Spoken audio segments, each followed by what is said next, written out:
Today I'll be teaching you guys how you guys can reset your password on Groupon app. It's pretty simple. First you want to open up Groupon app and click on My Stuff at the bottom right corner. From under My Stuff, it's going to ask you to log in into your account. Over here in blue color you can see the option called Forgot Password.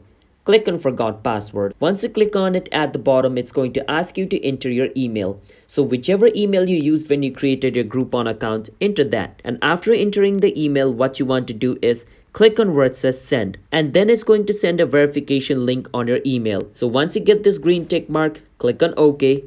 And go check your mail. There should be a link sent by Groupon over there. And as you guys can see, Groupon has sent me a password changing link. I can click on set password and choose a browser. I'm going to go with Chrome, but you can go with any browser you want. And on the browser, it's going to ask you to change your password by entering a new one. So enter a new password over here and enter it again to confirm it. After you enter a new password, click on set password. Your new password should be set. And that's how you guys can reset your Groupon's password. Now you can enter a new password and log in into your account. That's how simple it is. So if you guys found our video helpful, then hit the subscribe to our channel How to Guide for future videos like this. I'll see you guys next time.